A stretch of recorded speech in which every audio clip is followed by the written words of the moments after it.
Hello students, good morning. कैसे हो आप लोग? ये क्लास 9 के केमिस्ट्री में इससे पहले हमने 2 क्लासेस लिए थे। फर्स्ट क्लासेस में फ्लो चार्ट बताया था मीटर का, chapter matter in our surrounding चल रहा था। दूसरी क्लासेस में हमने इंटर कन्वर्जन बताया था, जिसमें सॉलिड लिक्विड में चेंज होता है तो क्या होता है, लिक्विड गैसेस में चेंज होता है क्या होता है, गैस जब सॉलिड में चेंज होता है तो क्या होता है।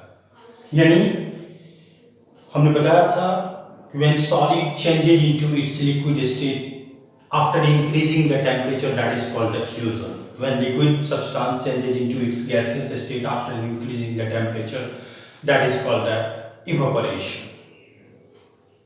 नहीं, again gases changes into its liquid substances, liquid state after decreasing the temperature, that is called condensation.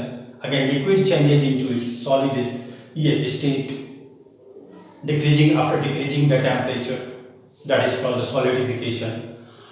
अब उसमें फिर हमने बताया था कि solid when solid substance changes into its gaseous state without changing the liquid state, that is called the sublimation. Sublimation के हम लोगों ने एग्जाम्पल भी देखे थे, naphthalene, anthracene, camphor, ammonium chloride.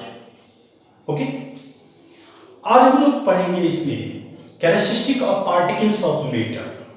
ये पार्टिकल्स ऑफ मैटर की कैरेक्टरिस्टिक क्या है? तो इसमें सबसे पहला particles of matter have space between them, पहला कैरेक्टरिस्टिक। ठीक, दूसरा particles of matter are continuously moving. ठीक, तीसरा कि particles of matter are attract to each other with intermolecular forces. ठीक, तो ये मेन 3 कैरेक्टरिस्टिक है ये आपको। इसके बाद कि particles of matter are continuously moving कब करेगा? पहले व्हेन इंक्रीजिंग द टेम्परेचर, जब टेम्परेचर, तो effect of temperature, after the effect of temperature, या यू कहें अगर टेम्परेचर इंक्रीज करेगा तो पार्टिकल्स ऑफ मैटर क्या होगा? कंटिन्यूअसली मूव करेगा। नहीं, देखते हो ना, कोई चीज को गर्म करते हैं, गर्म करने के बाद क्या होता है कि उसके पार्टिकल्स ब्रेकआउट होने, अगर कोई सॉलिड सब्सटेंस को गर्म करना है तो पार्टिकल लूज होने लगते हैं, फ्री होने लगते हैं, मेल्ट करने लगता है। ठीक है, तो ये थे characteristic of particles of matter. और पार्टिकल्स ऑफ मैटर, दूसरा था particles of matter are attract to each other with intermolecular forces के द्वारा क्या होता है? एक दूसरे से इंटरैक्ट होता है, मतलब अटैच्ड होता है।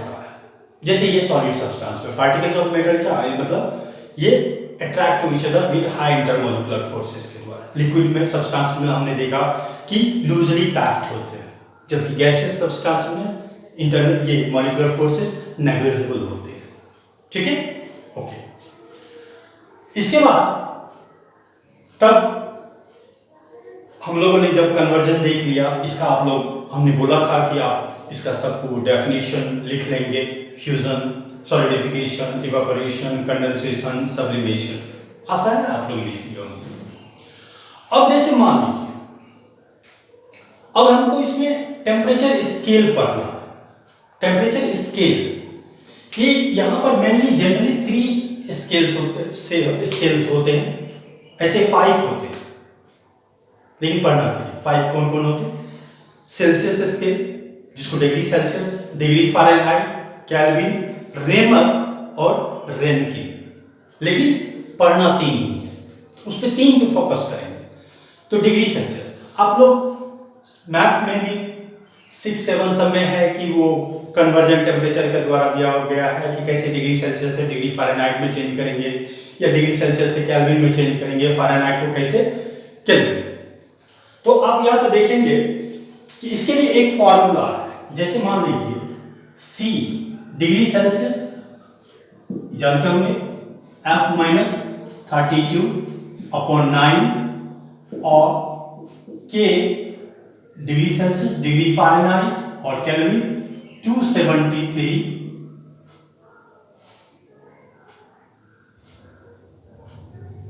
इसको हटाइए, पहले ये दोनों देखिए, K सूट 273, ठीक।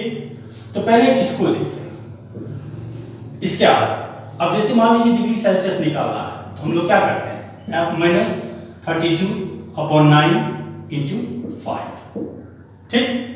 अब यहाँ पे एक क्वेश्चन आता है, कोई भी डिग्री सेल्सियस मान लीजिए रूम टेम्परेचर होता है 25 डिग्री सेल्सियस, हाँ, बॉइलिंग पॉइंट ऑफ वाटर होता है 100 डिग्री सेल्सियस, फ्रीजिंग पॉइंट होता है 0 डिग्री सेल्सियस, ठीक है।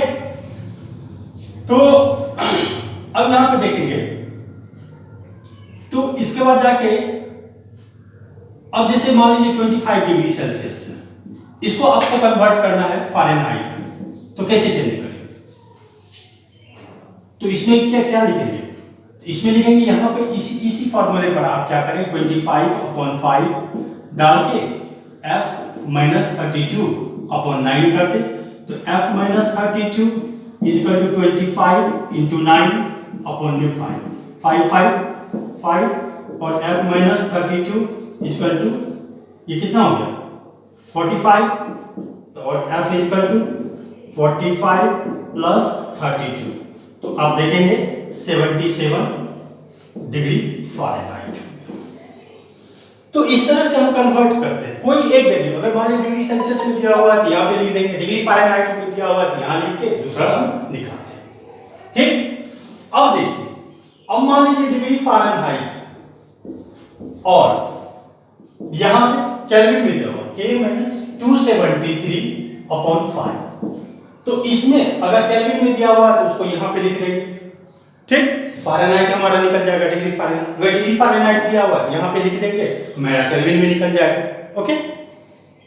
और वी नो दैट कि 0 degree Celsius is equal to 273.16 kelvin, this is called absolute temperature, इसको कहा जाता है, ठीक। अब यहाँ पे क्वेश्चन राइज होता है, क्वेश्चन ये है कि एट व्हाट टेम्परेचर, क्वेश्चन ये है कि eight what temperature degree Celsius is equal two degree Fahrenheit, किस टेम्परेचर पर डिग्री सेल्सियस डिग्री फ़ारेनहाइट के इक्वल है। अब कैसे निकालोगे? तो यहां पे सबसे बड़ी बात है कि मान लीजिए हम सबसे पहले लिख देंगे डिग्री सेल्सियस, फॉर्मूला लिख देंगे, डिग्री फ़ारेनहाइट इतना लिख देंगे। हमने जाना किस टेम्परेचर पर, लेट द टेम्परेचर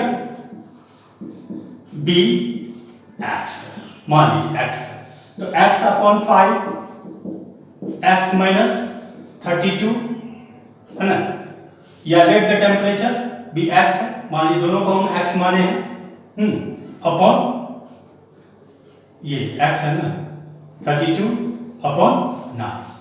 तो अब क्या करेंगे, 9x इज इक्वल टू क्या हो जाएगा, 5x माइनस 5 टू 10, ये 60, तो 9x minus 5x is equal to minus 160, 4x minus 160 और x is equal to minus 40, यानी माइनस 40 डिग्री पे डिग्री सेल्सियस और डिग्री फ़ारेनहाइट जो है वो इक्वल है, ठीक। इस तरह का क्वेश्चन आपको आता है एग्जाम में, this is the very important question. दूसरा क्वेश्चन है इसी तरह से पूछ देगा, at what temperature degree Fahrenheit is equal to kelvin, तो उसमें क्या करेंगे, उसमें हम सीधा लिख देंगे डिग्री फ़ारेनहाइट, हाँ, F minus 32/9 is equal to K minus 273/5, तो यहां पे फिर वही लेट द टेम्परेचर, हाँ, बी एक्स, यानी डिग्री फ़ारेनहाइट केल्विन के ये एक्स पर बराबर है। यहां भी ऐसे लिख सकते हो कि डिग्री सेल्सियस डिग्री फ़ारेनहाइट दोनों को हमने x माना, फिर x वैल्यू पुट अप करके आप यहाँ पे इसको फाइंड आउट कर लोगे, निकालोगे, बिल्कुल आसान है, ठीक। फिर उसी तरह से at what temperature degree Celsius is equal to kelvin, बदल दे, तो इसको आप घर पे बना के देखोगे, प्रैक्टिस करोगे, आसान है, हो जाएगा, ठीक है। तो अब फिजिकल स्टेट, कुछ क्वेश्चन आते हैं कि अब मान लीजिए कोई भी सब्सटेंस फिजिकल स्टेट पूछता है कि जैसे मान लीजिए 25 डिग्री सेल्सियस पर वाटर का फिजिकल स्टेट क्या होगा, यानी वो सॉलिड रहेगा, लिक्विड रहेगा, गैसेस फॉर्म में रहेगा। तो सीधी सी बात, तो 25 डिग्री सेल्सियस रूम टेम्परेचर है और रूम टेम्परेचर पर वाटर जो है लिक्विड स्टेट में रहता है। अब इसी को कहेगा मान लीजिए 25 डिग्री फ़ारेनहाइट का, कि अब बताइए कि ये वाटर का फिजिकल स्टेट क्या होगा। तो ये डिग्री सेल्सियस थे, ये फ़ारेनहाइट है। Obviously 0 degree Celsius, we know that कि 0 degree Celsius is equal to 32 degree Fahrenheit, ये हो गया। तो ये इसका मतलब 25 डिग्री फ़ारेनहाइट यानी 0 से भी नीचे है, यानी ये किस फॉर्म में होंगे, सॉलिड के फॉर्म में, उसका वाटर का जो स्टेट होगा सॉलिड फॉर्म में होगा, ठीक, क्योंकि टेम्परेचर काफी लो चाहिए। अब देखिए, अगर आपको 100 डिग्री सेल्सियस पर पूछा कि बताइए वाटर का फिजिकल स्टेट क्या होगा, gaseous state, vapour form. Okay, इतना समझ गया। नेक्स्ट टॉपिक, अब देखिए नेक्स्ट टॉपिक हम लोग पढ़ेंगे लेटेंट हीट। ये लेटेंट हीट क्या होता है, आप सुनिए ध्यान से कि लेटेंट हीट, लेटेंट का मतलब होता है हिडन, छिपा हुआ है, नहीं, the amount of heat energy required to convert 1 kilogram of substances, या the amount of heat energy are required to convert one state of matter to another state. सीधा हो गया कि वन स्टेट ऑफ मैटर को change करने में, one state of matter को दूसरे स्टेट ऑफ मैटर में चेंज करने में जितनी अमाउंट ऑफ हीट एनर्जी की रिक्वायरमेंट होती है उसी को हम लोग लेटेंट हीट कहते हैं, ठीक। इसलिए कहा गया है कि the amount of heat energy are required to convert one state of matter to another state, that is called the latent heat. अब लेटेंट हीट के दो टाइप होते हैं, लेटेंट हीट ऑफ फ्यूजन और लेटेंट हीट ऑफ वेपोराइजेशन। अब ये latent heat of fusion क्या होता है कि the amount of heat energy required to convert 1 kilogram of solid substances into its liquid state, यानी 1 किलोग्राम सॉलिड सब्सटेंसेस को liquid state में चेंज करने में जितनी अमाउंट ऑफ हीट एनर्जी की रिक्वायरमेंट होगी उसी को हम लोग लेटेंट हीट ऑफ फ्यूजन कहते हैं। Generally latent heat of fusion जो होता है, जैसे सॉलिड टू लिक्विड नॉर्मल में, वो उसकी हीट रिक्वायरमेंट जो होती है 80 किलो कैलोरी, 80 किलो कैलोरी ये पर केजी, इस तरह से, ठीक, इतना होगा।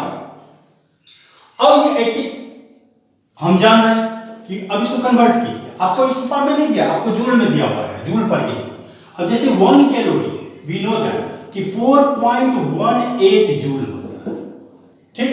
तो अब इसको कैसे कन्वर्ट करेंगे, 80 इंटू किलो है तो 1000 इंटू 4.18, तो ये हो जाएगा जूल पर केजी। तो ये कितना आएगा, सोच के बताइए, ये आएगा आपको 3.347 into 3.347 into 10 to the power 5, अगर आप कैलकुलेशन करोगे जूल पर केजी। ये याद रखना, एमसीक्यू क्वेश्चन है, this is the very important.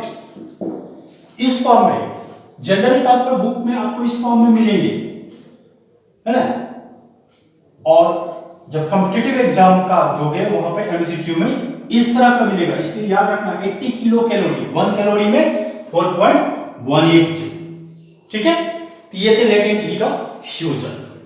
अब दूसरा है लेटेंट हीट ऑफ वेपोराइजेशन। नाम से नहीं पता चलता है कि the amount of heat energy are required,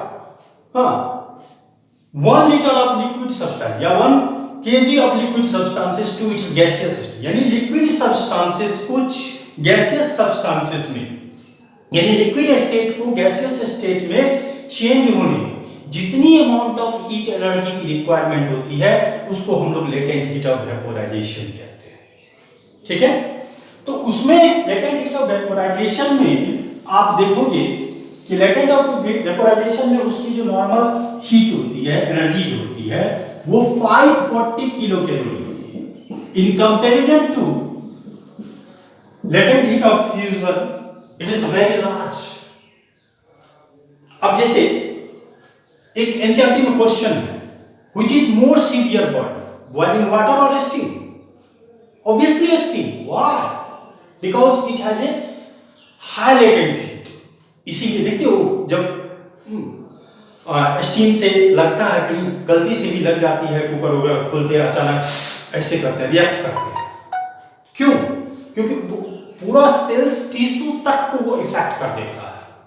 यही कारण है कि उसका लेटेंट हीट ऑफ वेपोराइजेशन जो होता है वो काफी हाई होता है। अब इसको चेंज करेंगे तो इसमें फिर वही है 540 into 1000 into 4.1। तो इसको करोगे तो 2.26 मान इंटू 59 होता है into 10 to the power 6 joule पर केजी, ये होता है। और वो कितने थे? 3.347 into 10 to the power 5 joule पर किलो। ओके, तो आज लेटेंट हीट ऑफ वेपोराइजेशन तक रहने दीजिए। नेक्स्ट क्लास में अभी हम लोग को बहुत इसमें पढ़ना है कि इवेपोरेशन के बारे में पढ़ना है, on what factor evaporation will depend, किस किस फैक्टर पर डिपेंड करता है, इसका melting point, boiling point, freezing point, इसको डिफाइन करना है, ये सब चीज़। ठीक है, तो इतना तक आप लिखिए, पढ़िए। अगर अच्छा लगा हो तो लाइक करें, सब्सक्राइब करें, और सबसे बड़ी बात आप घर में अच्छी तरह से सेफ रहें, सुरक्षित रहें। Okay, bye.